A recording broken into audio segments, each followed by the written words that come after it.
Un espacio dirigido a la reflexión y análisis sobre el magisterio social de la Iglesia. Un panel de altura que discute la realidad actual guiado por los documentos magisteriales. Los expertos ya están listos para arrancar tu programa Iglesia, Estado y Sociedad.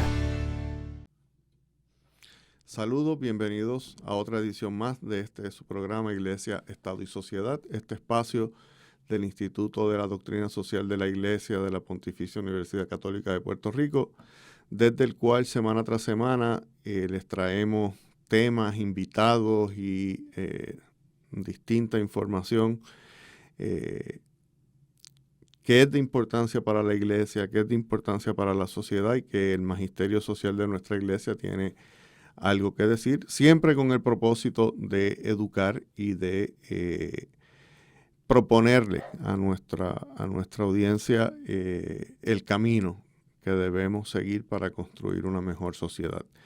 En la mañana de hoy nos acompaña un distinguidísimo panelista. Antes de seguir con el programa, quiero excusar a mi compañero mantenedor del programa, Fernando Pacheco Balcour, quien por razones de índole profesional no nos puede acompañar en la mañana de hoy, pero esperamos poder contar con él en la próxima semana. Como les decía, tenemos un invitado muy especial, es el doctor Luis Gustavo Meléndez. Él nos acompaña desde México.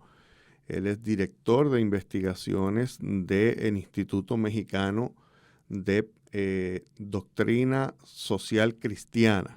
Lo dije bien, Luis Gustavo, muy bien.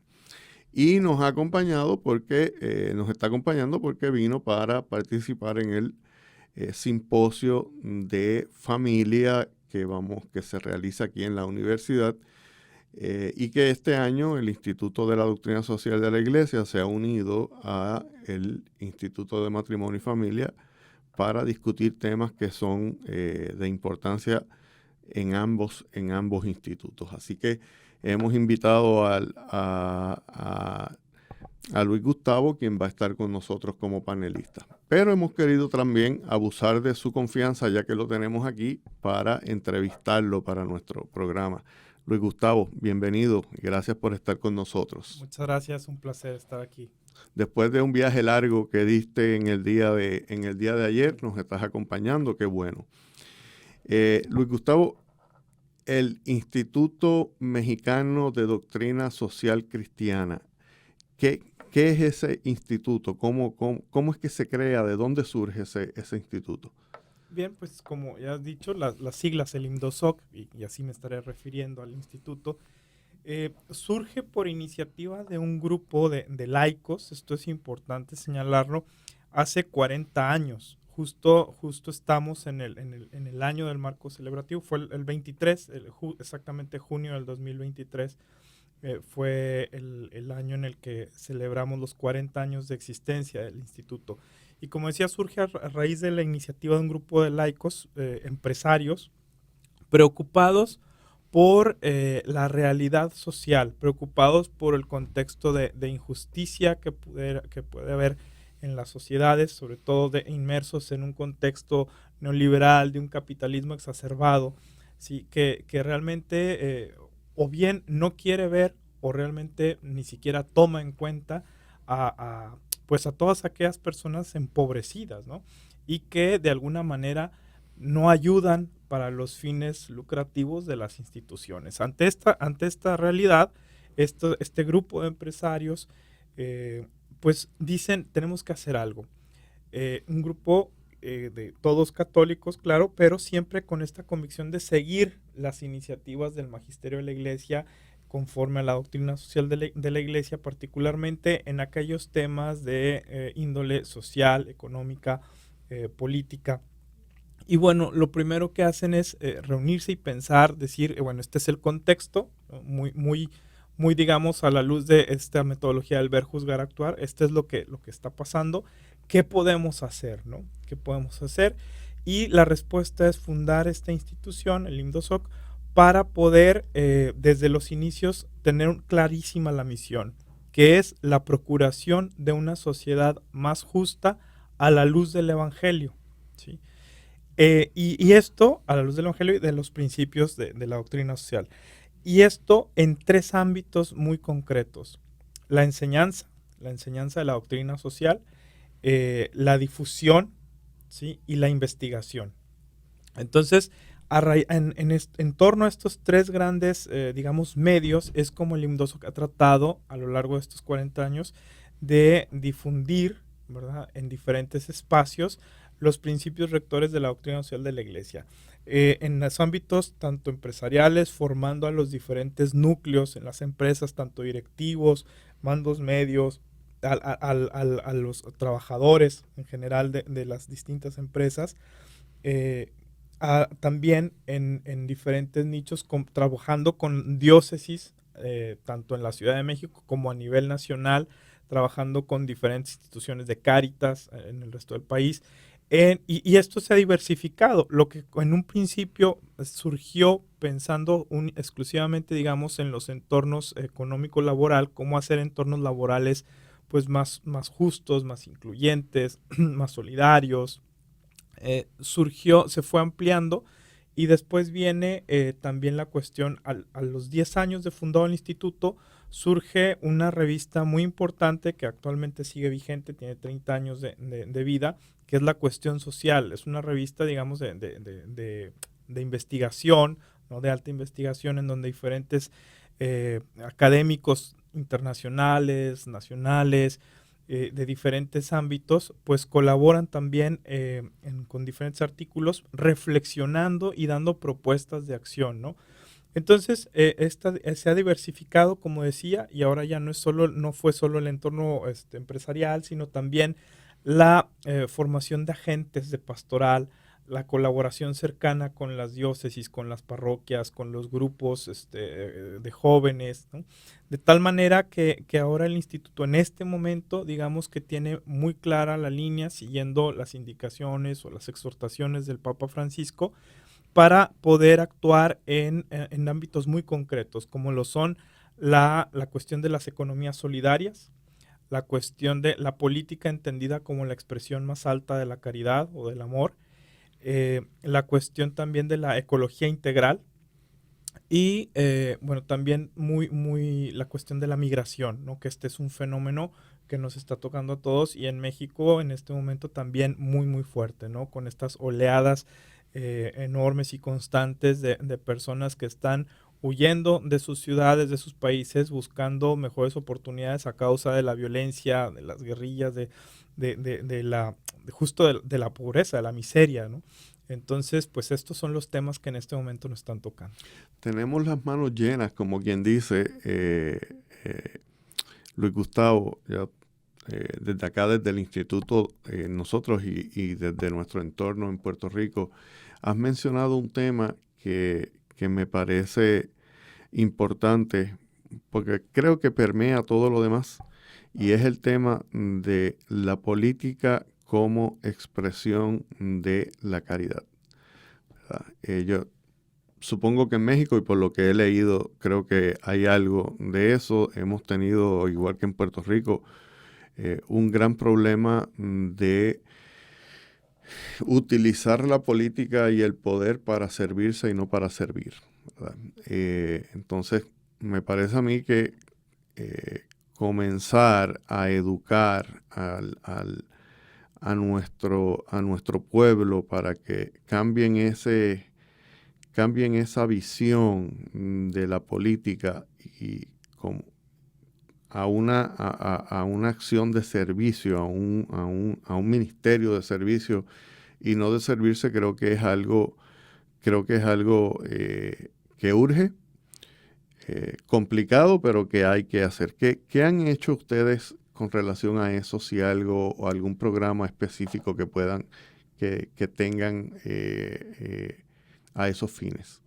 ¿Como institución? Como institución, sí. Bueno, justo en este momento dentro del equipo de investigadores del IMDOSOC, es un grupo no muy numeroso, pero estamos ahí, digamos, de tiempo completo, 6 personas, de diferentes ámbitos. en el ámbito de la economía, de las ciencias políticas precisamente, y de las economías solidarias sobre todo, y del ámbito de la teología, ¿no? Tanto en la eclesiología como en la teología sistemática en general.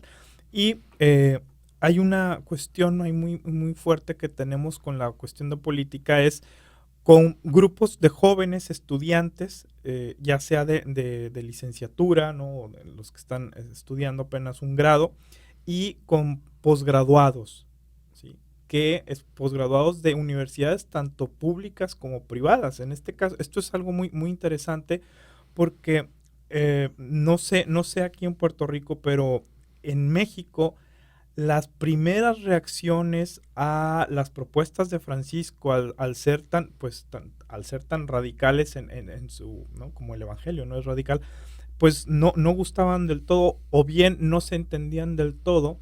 Y lo curioso es que comenzamos a ver que más que en universidades de inspiración cristiana o en las mismas universidades, el pontificia o demás, fueron en universidades públicas en donde estudiantes o profesores investigadores se preocupaban por revisar las propuestas de Francisco, qué quería decir con ecología integral, esto de la economía solidaria o economías justas, etcétera, etcétera. Y entonces de ahí fue que empezaron a surgir grupos de jóvenes, ¿no? Y de las diferentes relaciones que tenemos con instituciones educativas por cuestiones de servicio social o demás, llegan los jóvenes al instituto y se crea un seminario permanente en donde se analiza la cuestión de la vida pública, ¿no? del país en diferentes tópicos, ¿no? Cada año se va teniendo un tópico y se va analizando con estos grupos de estudiantes. Otra acción muy concreta es la participación del instituto en diversos foros en donde se nos invita para colaborar como formadores o bien para colaborar participando en ponencias o demás, diferentes escenarios que se abran en torno a la cuestión de la revisión de la agenda pública del país, ¿no? Entonces, ya sea como haciendo análisis o bien elaborando propuestas de acción. Un ejemplo muy concreto de propuestas de acción que se ha hecho es con una organización autodenominada el Eje de las Iglesias. No es solamente la Iglesia Católica la que participa ahí, sino diferentes confesiones cristianas que están unidas en una causa común, que es atendiendo a las víctimas de violencia, ya sea con las madres de los desaparecidos, ¿sí? Por causa del narcotráfico, de la violencia pues ya sistémica que hay en el país. Y entonces es acompañar a estas comunidades en su duelo, en sus procesos de lucha y sobre todo en hacerlos visibles, en la visibilización ante un Estado que parece o dice escuchar y que sin embargo pues no está tomando cartas en el asunto de manera fehaciente o con resultados claros. Entonces, esto es un ejemplo muy, muy concreto de qué es lo que estamos haciendo en el instituto en esta cuestión de participación política. Ahorita, en este momento también hay otro taller que se ha implementado tanto dentro del instituto como fuera en otras ciudades, ya se ha replicado en varios estados del país, que es un taller de participación, de ciudadanía y participación, en donde pues con la comunidad se va analizando la realidad social, las necesidades de las comunidades y cómo es importante que la comunidad participe en las elecciones. Por ejemplo, nosotros en junio, en próximo junio, el día 2 de junio, tendremos elecciones federales para elegir al siguiente presidenta. En este caso hay dos mujeres que están contendiendo y un hombre, que es la terna que está contendiendo para la presidencia, y cantidad de puestos para los diferentes, las cámaras, ¿no? La Cámara de Diputados y Senadores. Entonces, en México hay un problema de abstencionismo muy fuerte, ¿sí?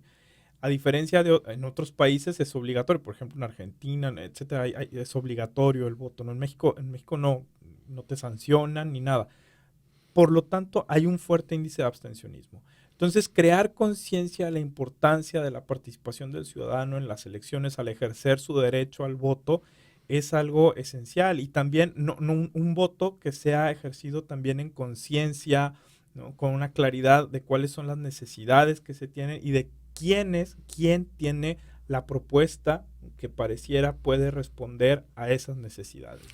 Veo un paralelismo muy grande entre México y Puerto Rico en el sentido de el abstencionismo electoral.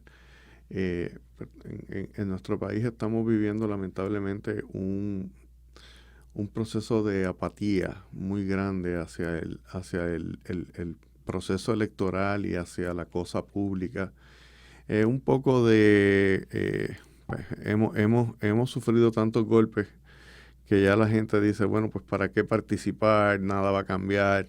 Y los obispos de Puerto Rico de este año todavía no han sacado su mensaje para las elecciones, pero en los pasados 2 años hacían un llamado muy fuerte a no caer en la desesperanza y en la apatía, ¿verdad?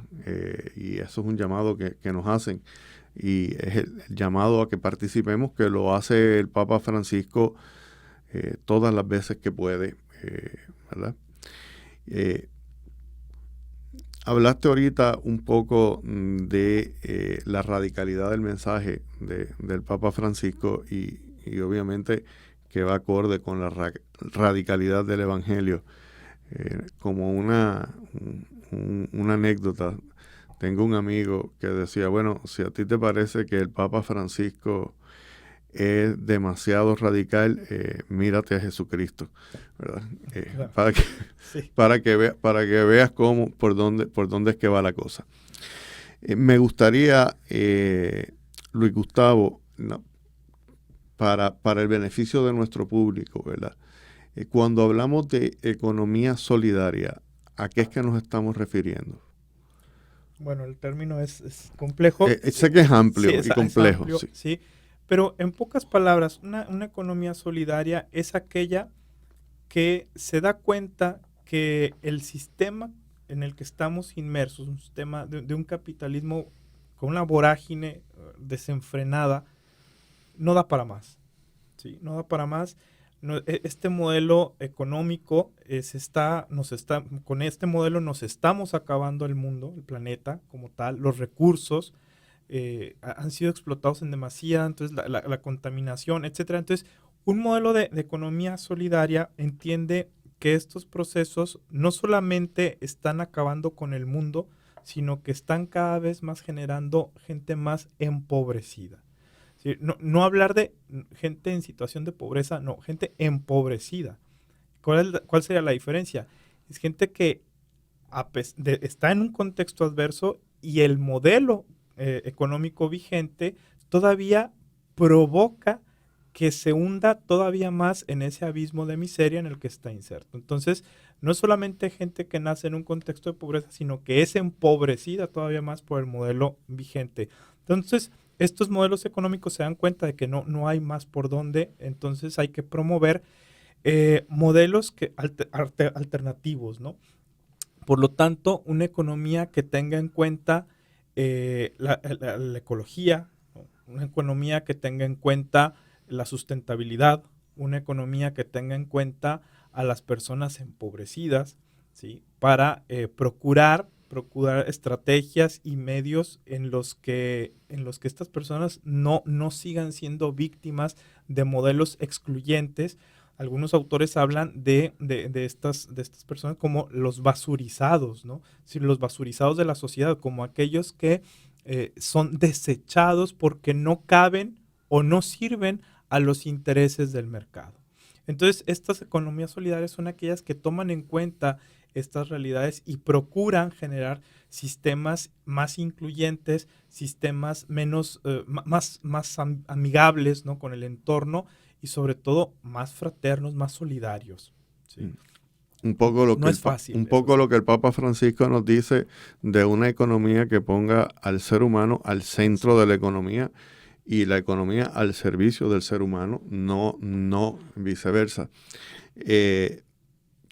Tuve la oportunidad y allí fue que conocí a Karen Castillo, claro, de participar en el Congreso de Doctrina Social de la Iglesia que se celebró hace unos meses, ya casi un año, en Colombia.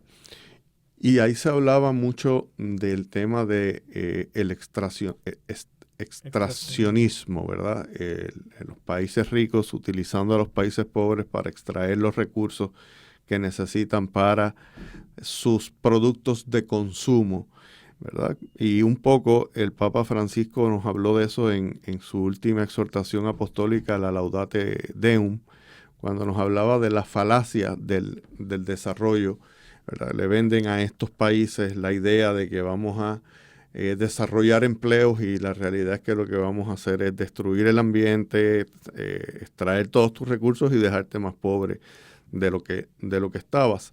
Y yo creo que esto nos debe llevar a cada uno de nosotros a una reflexión profunda de qué manera estamos nosotros contribuyendo a que esta vorágine capitalista continúe creciendo. Esto es un llamado que aquí nosotros desde estos micrófonos le hemos hecho a nuestro público en varias ocasiones, pero que tenemos que continuar llevando el mensaje, porque precisamente nuestros hábitos de consumo que nos los han impuesto son los que están provocando esta vorágine y solamente tenemos un planeta para vivir, ¿verdad? No tenemos otro. Sí, yo ahorita que mencionas esto, pensaba dos cosas. Uno, el ejemplo, en México es un país sumamente rico en cuestiones de productos mineral, en fin, hay una cantidad de productos que son explotados y la mayoría de las empresas extractoras en minería son canadienses. Hay muchas mexicanas, pero que han cedido parte de sus acciones a estas compañías extranjeras. Y la verdad es que bajo la promesa de generar empleo en lugares en donde nadie va a ir a poner ningún otro negocio, pues claro, generan empleo, pero sabemos en qué condiciones alguien que se dedica a la minería tiene un promedio de vida mucho más bajo por las condiciones en que está, etcétera, etcétera. Y otra, la cuestión de la contaminación del ambiente. O sea, hay muchos lugares del país que han sido los ríos contaminados totalmente por los desechos químicos de estas empresas. Entonces, lograr un equilibrio en eso es tremendo, ¿no? Ahora, cuando tú le pides a la empresa que repare el daño, que procure la limpieza de las aguas, etcétera, etcétera, cierran y se van. Porque dice, me sale más barato buscar otro lugar que recuperar o resarcir ese daño, ¿no? Eso por una parte. Y otra, creo que el reto también está en el primer entorno, ya sea la casa, la escuela, el negocio, la familia, ¿no? Nuestro lugar de trabajo, generar nuevos hábitos, tanto de consumo como de reciclaje, es importante también. Por ejemplo, nosotros en IMDOSOC tenemos una política interna, una política no escrita, ¿no? De no usar plástico, de todo lo que sea, es solamente material reciclable, o sea, vidrio, aluminio, y eso ya es un primer paso, ¿no? Porque de verdad estamos plastificando el mundo, ¿no? Ya hay cantidad de estudios que nos están hablando de microplásticos en el organismo, ¿no? De las personas. Y bueno, pues esto es una realidad que tenemos que hacer frente ya, ¿verdad? Sí, tenemos que ir a una pausa, pero al regreso continuamos con esta interesante conversación. Hay algo que tengo que añadir sobre el tema del reciclaje y el uso excesivo de productos de consumo, pero lo continuamos cuando regresemos de la pausa. Así que no se retiren, que en breve regresamos a Iglesia, Estado y Sociedad. Iglesia, Estado y Sociedad. Saludos, bienvenidos a esta segunda parte del programa Iglesia, Estado y Sociedad, en donde en el día de hoy estamos dialogando con el doctor Luis Gustavo Meléndez del IMDOSOC en México sobre distintos temas de los trabajos de ese instituto, que es un instituto de doctrina social cristiana en México, y estábamos teniendo una interesantísima conversación sobre el asunto de lo que significa la economía solidaria, que no es otra cosa que mirar la economía en su conjunto para hacerla una economía más justa para el ser humano, ¿verdad? Y que proteja precisamente al ser humano, propenda a su desarrollo, al máximo desarrollo del ser humano y que la economía no funcione para sí misma y para su crecimiento desmedido, sino para el desarrollo de la persona. Y nos quedábamos hablando antes de la pausa del tema del uso de recursos y la contaminación. Y un poco estábamos hablando del reciclaje y me parece que eso es un tema que quiero recalcar, porque en nuestro país lamentablemente tenemos una muy pobre cultura de reciclaje. Hay una ley que proponía para hace como 10 años atrás que el 35% de los desechos que se produjeran en el país se reciclaran. No pasamos del 5%. No hay programas establecidos de manera eficiente ni por el gobierno central ni por los municipios para reciclar, y la realidad es que los materiales que hoy día se pueden reciclar en el país son muy limitados, lo cual representa un gran problema porque tenemos un problemazo con los vertederos. Puerto Rico es una nación de 100 por 35, 100 millas por 35 más o menos. No nos sobran los terrenos precisamente, y los rellenos sanitarios, los vertederos que tenemos, pues ya están casi todos al límite de su vida útil, lo cual próximamente será una gran crisis en el país. Y lo que se está haciendo es muy, muy poco, ¿verdad?, con relación a ese tema del manejo de desperdicios sólidos. Me gusta traer ¿verdad? Lo que me decías, que en el INDOSOC ya ustedes tienen una política de no utilizar algunos materiales. Aquí en Puerto Rico, para que tengas una idea, se aprobó hace 2 años una ley que a partir del 1 de junio de este año prohibiría la venta y distribución en el país de plásticos de un solo uso, ¿verdad? Eso se aprobó hace 2 años, se dio un periodo de 2 años precisamente para que la ley entrara en vigor, de manera que la empresa privada se pudiera poner al día y prepararse para.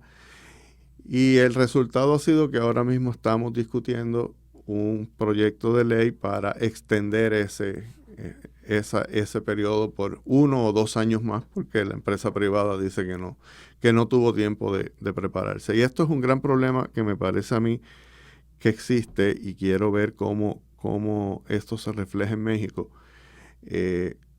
Cuando la gente, tú le hablas de economía solidaria, pues qué chévere, sí, esto es algo así como estar de acuerdo con el Día de las Madres, pero en el momento en que el asunto toca el bolsillo del empresario, porque ciertamente tiene un costo, ¿verdad? Pues hasta allí llega el asunto y choca toda iniciativa con una pared que parece infranqueable. ¿Cómo es la experiencia en México? Complicada, es una experiencia complicada porque de alguna manera ciertamente ser ecológico tampoco es barato, ¿verdad? Cuesta. La sustentabilidad cuesta, porque si tú quieres construir un edificio que sea sustentable, en donde las aguas se puedan reciclar, capturar y reciclar, etcétera, etcétera, eso cuesta, y no muchas personas están dispuestas a gastar más de lo necesario en un proyecto arquitectónico o en un proyecto empresarial, etcétera. Por otra parte, el Estado también juega un papel importantísimo en eso, porque el Estado en periodos previos a la presidencia actual, que está a punto de terminar, como dije hace un momento, el Estado facilitaba, ya sea por medio de las entidades bancarias o demás, diferentes tipos de crédito para acceder, por ejemplo, a coches híbridos o para acceder a otros modelos de energías limpias. Pero en este momento, justo el Estado está siendo como el principal adversario de las energías limpias, porque está volviendo a modelos de producción energética tradicionales, apostando nuevamente por los hidrocarburos, etcétera, y olvidándose de las energías limpias. Entonces, cuando tú tienes al Estado como principal adversario de las energías limpias, pues eso ya es un gran problema, porque todas las empresas o todos quienes estaban invirtiendo o apostando por ello, pues se retiran al ver que el panorama no es propicio para la inversión en este tipo de este tipo de energías, ¿no? Entonces, eso también es un problema. Ok. En Puerto Rico hemos tenido con el asunto de la energía ¿verdad? Una situación muy parecida.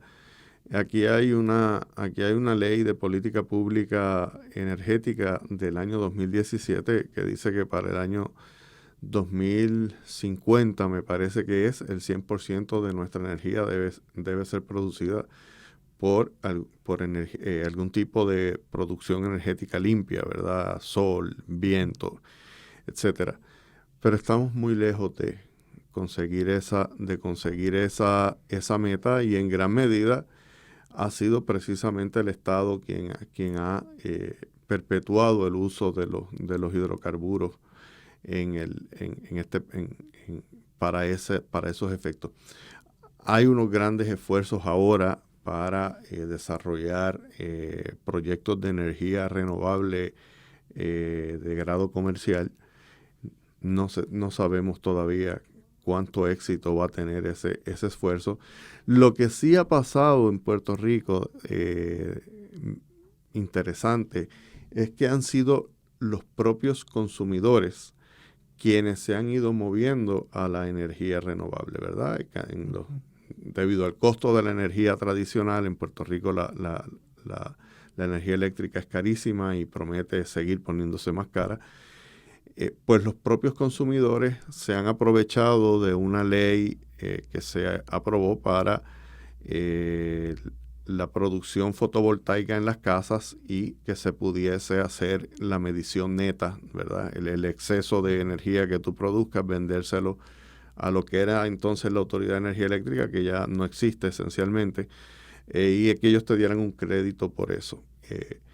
Ese proceso ha tenido un auge tal que ya en los últimos números que escuché, 500,000 de consumidores en Puerto Rico ya están conectados a algún tipo de sistema fotovoltaico.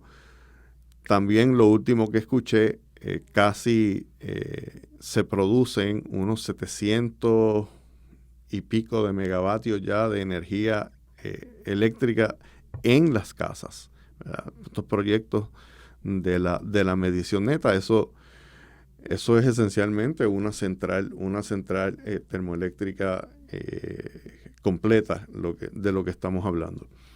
¿Cómo en México, cómo ha sido este proceso? ¿Ha habido los individuos se han ido moviendo al uso de energías renovables, o no tienen esa alternativa disponible? Existe, sobre todo años atrás, existe gran cantidad o comenzó a incrementarse, digamos, las opciones de producción de energía fotovoltaica, y en muchos lugares, tanto comerciales como en vivienda, se comenzó a hacer esta transición. Pero como decía hace un momento, cuando el Estado ve que eso se le va a presentar como un enemigo en cuestión de captación de recursos, porque en México el Estado es, por constitución, el Estado es el único proveedor legitimado para generar, distribuir y vender la electricidad, ¿no? Entonces, la Comisión Federal de Electricidad, que así se le llama, ¿no? al organismo gubernamental que provee y genera todas estas cuestiones energéticas, pues entonces dice, estoy perdiendo clientes, porque la generación de energía fotovoltaica está evitando que me paguen a mí el costo que me estaban pagando previamente, ¿no? Y justo con quienes primero se fue más que con la vivienda, porque la vivienda no le genera gran problema, es con los empresarios. Y al decirle a los empresarios, oye, tú estás produciendo tu propia energía, pero estás dejando de pagar a mí, no lo dicen así, pero es la verdad, y entonces se empiezan a quitar estos beneficios. Y entonces, al contrario, el gobierno, el Estado se vuelve el enemigo de estas empresas que preocupadas no por pagar menos, sino preocupadas por generar otros modos de producción energética, pues resulta que se acaba ese beneficio, ¿no?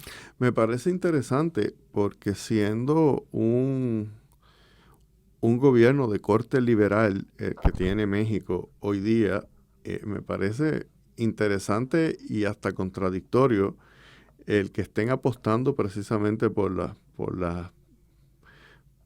producción de energía a través de hidrocarburos y no estén hablando de moverse hacia la producción de energías renovables. ¿A qué le puedes atribuir esa contradicción? Pues justo a que el gobierno actual, que está por terminar, pero es una contienda que va a ser muy, muy compleja en junio próximo. El gobierno actual, van 6 años de este periodo en que justo él se posicionó, el presidente y su partido, se posicionó en contra de un modelo liberal.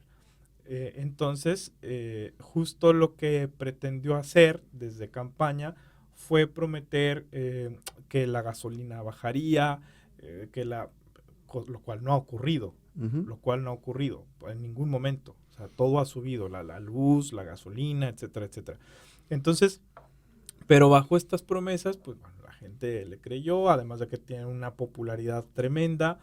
Y bueno, entonces este gobierno es por eso, porque este gobierno no tiene una mentalidad, digamos, liberal en este sentido y sobre todo nada amigable con la cuestión de energéticas, porque tiene una idea un poco ya, pues sí, fuera de contexto, de un Estado benefactor y sobre todo un Estado que monopoliza la producción y la distribución de los energéticos. Entonces, bajo ese paradigma, su idea o su gran solución ha sido crear una refinería inmensa, una obra monumental y también de costos de millones y millones de dólares en su costo, pero es una refinería que al día de hoy no refina ni un galón. O sea, que eso es un elefante blanco que está ahí y que no ha dado. Entonces, esa es la gran contradicción, ¿no? O sea, volver a modelos de producción energética caducos, ¿no? De alguna manera. En fin, es complicado, pero en este momento la respuesta sería el Estado es el principal enemigo de esto. Y esa teoría del Estado benefactor, me parece a mí, ¿verdad? Es mi opinión, que no hay nada que sea más contrario a la idea de la economía solidaria según el Papa Francisco nos la propone, que eso del Estado benefactor, ¿verdad?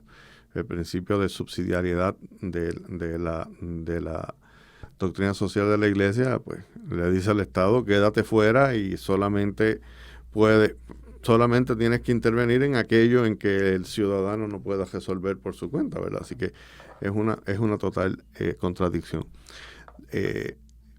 Luis Gustavo, hay un tema que quiero tocar contigo antes de que se nos termine el tiempo del programa, y es el tema de la familia, ¿verdad? La familia es la base de la sociedad, es la unidad básica de la sociedad. De hecho, así lo dice la doctrina social de la Iglesia. Y tanto en Puerto Rico como me imagino que en México y en otros lugares del mundo, la familia está como bajo asedio, ¿verdad? La economía no es una economía que sea favorable a la familia. Las políticas públicas del Estado no son favorables a la familia. Inclusive la ciudadanía no ve el matrimonio y el tener una familia como una alternativa, ¿verdad? Y eso es algo con lo que yo creo que tenemos que trabajar y de manera muy seria, porque sin una familia sólida no podemos tener una sociedad estable. Me gustaría que me comentaras un poco cuál es la situación en México con la familia en este sentido? Ya nos hablaste ahorita de una situación que sé que es muy triste en México, que es el tema de la violencia. ¿Cuál es la situación de la familia en México? También es un problema complejo y que es multifactorial hablar de ello, pero diríamos que en un primer momento, hablar del tema de la familia en este momento, el censo de población que se hace cada 10 años, el último fue el 2020, y lo que está ocurriendo en México no es diferente a la tendencia global o la tendencia mundial, que es cada vez se incrementa más el número de familias sin hijos, ¿sí?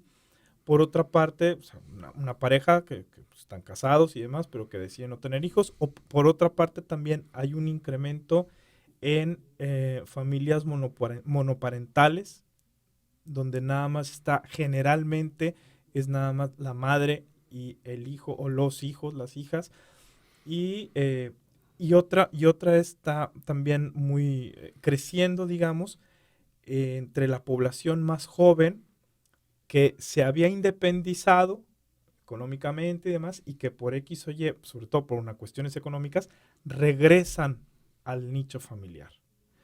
Entonces, la cuestión familiar la composición familiar es muy plural. El Estado, sobre todo desde sexenios anteriores, pero en este momento el Estado es más bien de un corte de izquierda, y está dando continuidad a todas las propuestas de ley de favorecer, por ejemplo, las relaciones de pareja del mismo sexo, ¿no? Entonces, oficializando o legalizando las uniones de personas del mismo sexo. Todavía no está, hay iniciativas de ley, pero no se ha dictaminado a favor o en contra todavía la cuestión de la posibilidad de adopción por parte de esto. En algunas ciudades sí, en otras no tanto. En fin, esto es difícil todavía. Entonces es muy plural, es muy compleja, pero digamos, y otra cuestión, tú mencionabas la familia ante la realidad económica. La situación es tan adversa que difícilmente vamos a poder ver ya que en una familia o una casa convencional solamente alguien de la pareja trabaje, ¿no? O sea, eso ya es casi, es inviable. Tanto papá como mamá trabajan, pero son jornadas laborales extensas, por lo tanto los hijos están en la escuela y cuando salen o se quedan a la escuela actividades extraescolares, o bien se quedan con alguien que los cuide, ya sea que lo contratan o ya sea que se queda con la abuela o los abuelos o el tío o con quien sea, familiar o un conocido que se queda cuidándoles. Y entonces la relación y la convivencia, digamos, entre padres e hijos se limita a un momento en la mañana en el que se los levantan, medio les dan algo de desayunar y se les dan el lunch para que vayan a la escuela, y en la noche, en donde están preparando todo para el día siguiente. Y así prácticamente toda la semana, hasta que sábado y domingo son los pocos espacios que se tienen para la convivencia familiar. Entonces, lo que estamos viendo como consecuencia, en el ámbito educativo, por ejemplo, las escuelas lo que cada vez se está detectando más es una fuerte vivencia de soledad por parte de los estudiantes en casa. En sus casas llegan a estar solos. Lo peor del caso es que muchos de ellos dicen, yo prefiero estar solo porque cuando llegan mis padres lo único que hay son pleitos, y la mayor causa de los problemas es el factor económico. Entonces, es una economía tan agreste, tan violenta, modelos económicos tan violentos, que depredadores que están obligando a los padres a buscar ingresos por todos lados. Estos ingresos nunca son suficientes y en casa los hijos son los que están pagando los platos rotos, ¿no? Porque están desatendidos, porque viven en soledad, y en los pequeños momentos en que hay una convivencia, la convivencia se altera otra vez por el factor económico, ¿no? Claro. Un poco nosotros en Puerto Rico estamos viviendo algo similar con un agravante. El problema de la demografía en el país es terrible. Nosotros tenemos una población envejecida y envejeciendo. Y no hay una generación que venga a sustituir, ¿verdad? a esta población envejecida. Las tasas de natalidad en Puerto Rico son de las más bajas del mundo, y a eso hay que añadirle la emigración brutal que tenemos hacia los Estados Unidos, principalmente de nuestros jóvenes, que son los que están en su periodo fértil para poder tener hijos. Ya llevamos, yo creo que más de 5 años en donde el número de decesos excede por bastante el número de nacimientos. Y lo que nos dicen los demógrafos y lo que demuestra el último censo, pues son muy malas noticias. Mas, sin embargo, seguimos sin ver movimientos en nuestro país hacia el establecimiento de políticas públicas que puedan promover el que los jóvenes que deciden quedarse, fíjate que no te estoy diciendo los que emigran, los que deciden quedarse puedan tener hijos, ¿verdad? Y una de las cosas que uno habla con los jóvenes y te dicen, yo no quiero tener hijos. Bueno, ¿pero por qué? Dice, bueno, pues porque no puedo mantenerlos, ¿verdad? Cosas tan sencillas como el cuido. Pues si yo quiero trabajar, no puedo, porque lo que me voy a ganar no compensa lo que voy a tener que pagar por el cuidado del niño, porque son ¿sabes? excesivamente caros. Y yo creo que ¿verdad? Estamos en un periodo ahora, en una coyuntura histórica muy difícil.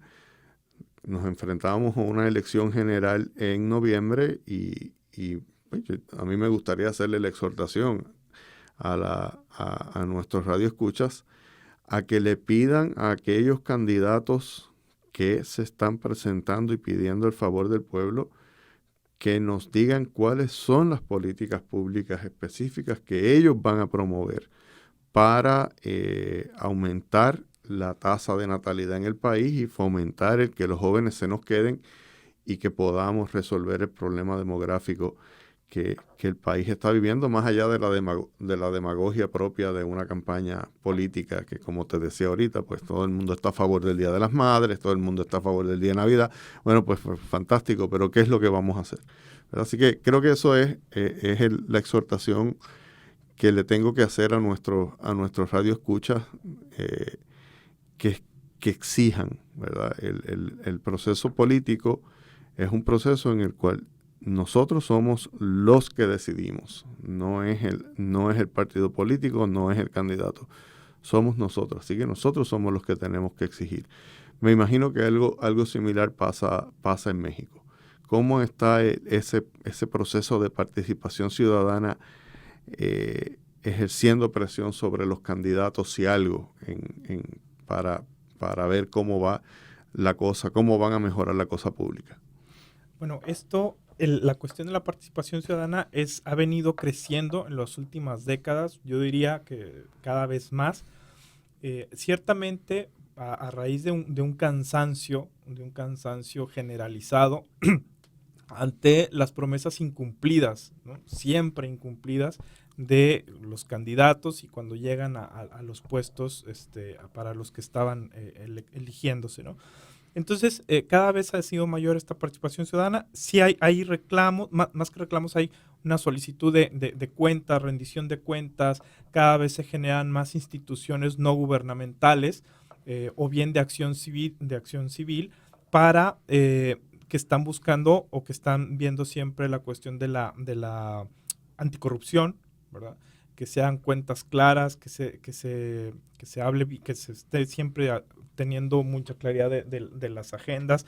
Otra es los observatorios ciudadanos. Es otros nichos muy, muy importantes en la agenda del país.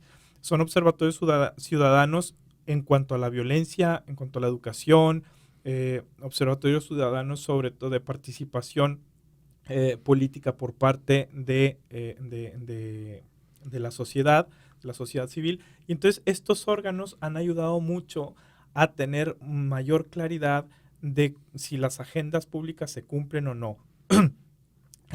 Sobre todo en momentos electorales, pues aquí es cuando más fuerte se hacen presente estos diferentes nichos para pedirle a los candidatos claridad en esto. Pero la cuestión ahorita es que justo el problema, a mi modo de ver en este momento en México, es que no hay claridad en la agenda pública, ¿no? No hay claridad en las propuestas electorales, ¿sí? de ninguno, porque a grosso modo, y repito, esto es a cuenta personal, lo que veo es la candidata, digamos, que ha sido elegida por el presidente, la precandidata para ir a la contienda, simplemente ella no tiene libertad de acción porque lo único que está haciendo es dar continuidad a la agenda pública actual. Es decir, que el Estado siga siendo el centro y que tenga acaparado toda la cuestión de los energéticos, etcétera, etcétera, etcétera. Y la otra contrincante está en medio de la lucha de 3 partidos que antes eran totalmente contrincantes entre ellos, el Partido de Acción Nacional, un partido de tradición de derechas, ¿sí? Con ciertos vínculos y raigambre en el ámbito católico, no todos, pero la gran mayoría de ellos, comprometidos con la doctrina social de la Iglesia, etc.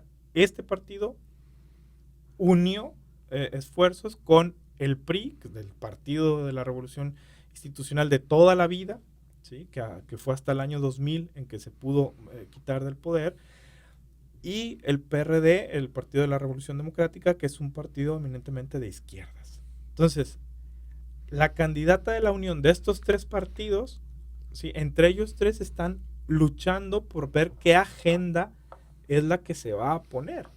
Entonces, son tres ideologías difíciles de armonizar, ciertamente. Exacto.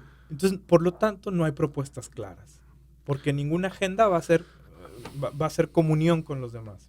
Pues nosotros aquí en Puerto Rico tenemos nuestra propia dosis de inexactitud y de falta de claridad en cuáles son las verdaderas propuestas que los distintos grupos que aspiran a gobernar le presentarán al país si es que las presentan, ¿verdad? Y que sean propuestas realistas. Creo que deberíamos emular en Puerto Rico un poco más ese ejemplo que nos das de los observatorios ciudadanos. Nosotros precisamente aquí tenemos en la universidad un observatorio de políticas públicas establecido no hace mucho tiempo y que en el poco tiempo que lleva funcionando ha hecho un trabajo enorme, ¿verdad? Pero creo que tenemos que replicar estos observatorios y estos organismos comunitarios, ciudadanos, independientes, que sean fiscalizadores de la cosa pública, porque de esa manera podemos de alguna manera pedir ajuste, el ajuste Claro. de cuentas, que de otra manera no se realiza, porque el ejercicio electoral cada 4 años, pues bueno, pues es algún tipo de ajuste de cuentas, pero al final del camino se involucran tantos factores distintos en el proceso que no es una verdadera rendición de cuentas. Así que creo que eso es una propuesta que ustedes tienen y que me atrevo desde aquí lanzarle el reto no solamente a nuestra universidad, sino a otras universidades en el país y a la sociedad en general, a que nos movamos a la creación de este tipo de observatorios y de distintas instancias en las cuales se pueda fiscalizar verdaderamente de manera independiente y pedirle rendición de cuentas a nuestro gobierno. Luis Gustavo, se nos ha terminado el tiempo. Gracias por estar aquí. Ha sido una conversación buenísima.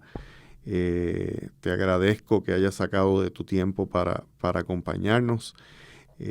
Unas palabras finales que puedas tener para nuestro público. No, pues primero agradecer la bienvenida, agradecer la invitación y pues nada, seguir insistiendo en que es necesario sumar esfuerzos para como sociedad poder hacer frente pues a este contexto a veces adverso, a veces grisáceo, en el que en muchas de las ocasiones es difícil tener un poco de esperanza, ¿no? Y justo ahí está la clave de todo, ¿no? Poder despertar el sentido y la esperanza en medio de un mundo que parece colapsar. Ciertamente esa es nuestra función y eso es lo que tenemos que hacer, promover precisamente la esperanza como tantas veces ha pedido el Papa Francisco. Bueno, sin más, despido el programa. Los espero la próxima semana en otra edición más de Iglesia, Estado y Sociedad. Que tengan muy buen día.